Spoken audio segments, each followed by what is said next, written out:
حضرت بلال رضی اللہ تعالی عنہ سے ایک دفعہ کسی نے پوچھا کہ آپ نے پہلی دفعہ حضور نبی کریم صلی اللہ علیہ وآلہ وسلم کو کیسے دیکھا؟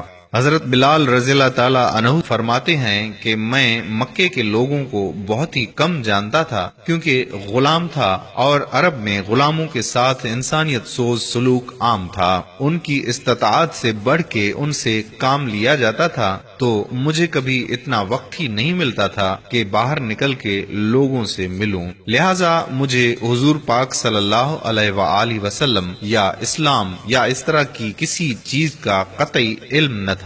ایک دفعہ کیا ہوا کہ مجھے سخت بخار نے آ لیا۔ سخت جاڑے کا موسم تھا اور انتہائی ٹھنڈ اور بخار نے مجھے کمزور کر کے رکھ دیا، لہٰذا میں نے لحاف اوڑھا اور لیٹ گیا۔ ادھر میرا مالک جو یہ دیکھنے آیا کہ میں جو پیس رہا ہوں یا نہیں، وہ مجھے لحاف اوڑھ کے لیٹا دیکھ کے آگ بگولا ہو گیا۔ اس نے لحاف اتارا اور سزا کے طور پر میری قمیض بھی اتروا دی اور مجھے کھلے صحن میں دروازے کے پاس بٹھا دیا کہ یہاں بیٹھ کے جو پیس۔ اب سخت سردی اور اوپر سے بخار اور اتنی مشقت والا کام، میں روتا جاتا تھا اور جو پیستا جاتا تھا۔ کچھ ہی دیر میں دروازے پہ دستک ہوئی، میں نے اندر آنے کی اجازت دی تو ایک نہایت پر نور چہرے والا شخص اندر داخل ہوا اور پوچھا کہ جوان کیوں روتے ہو؟ جواب میں نے کہا کہ جاؤ تم اپنا کام کرو، تمہیں اس سے کیا، میں جس وجہ سے بھی روں۔ یہاں پوچھنے والے بہت ہیں لیکن مداوا کوئی نہیں کرتا۔ قصہ مختصر کہ بلال نے حضور کو کافی سخت جملے کہے۔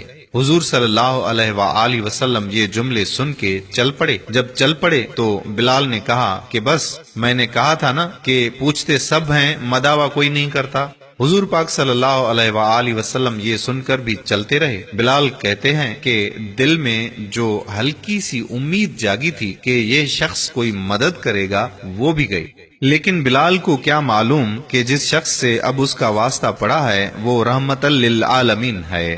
بلال کہتے ہیں کہ کچھ ہی دیر میں وہ شخص واپس آ گیا۔ اس کے ایک ہاتھ میں گرم دودھ کا پیالہ اور دوسرے ہاتھ میں کھجوریں تھیں۔ اس نے وہ کھجوریں اور دودھ مجھے دیا اور کہا کھاؤ پیو اور جا کے سو جاؤ۔ میں نے کہا تو یہ جو کون پیسے گا؟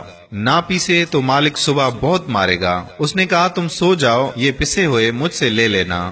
بلال سو گئے اور حضور صلی اللہ علیہ وآلہ وسلم نے ساری رات ایک اجنبی حبشی غلام کے لیے چکی پیسی۔ صبح بلال کو پسے ہوئے جو دیے اور چل گئے۔ دوسری رات پھر ایسا ہی ہوا، دودھ اور دوا بلال کو دے دی اور ساری رات چکی پیسی۔ ایسا 3 دن مسلسل کرتے رہے جب تک کہ بلال ٹھیک نہ ہو گئے۔ یہ تھا وہ تعارف جس کے بطن سے لافانی عشق نے جنم لیا کہ آج بھی بلال کو صحابی رسول بعد میں، عاشق رسول پہلے کہا جاتا ہے۔ وہ بلال جو ایک دن آذان نہ دے تو خدا تعالیٰ سورج کو طلوع ہونے سے روک دیتا ہے۔ اس نے حضور کے وصال کے بعد آذان دینا بند کر دی، کیونکہ جب آذان میں اشہد ان محمد رسول اللہ تک پہنچتے تو حضور کی یاد میں ہچکیاں بندھ جاتی تھیں اور زارو قطار رونے لگتے تھے۔ ایثار اور اخوت کا یہ جذبہ اتنا طاقتور ہے۔ اللہ تعالی ہم سب کو عمل کی توفیق عطا فرمائے۔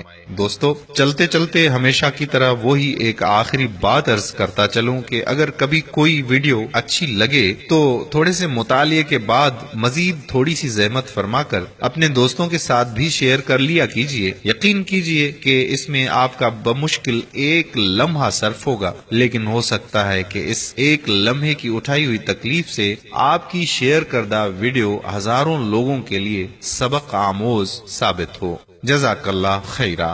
السلام علیکم ورحمۃ اللہ وبرکاتہ۔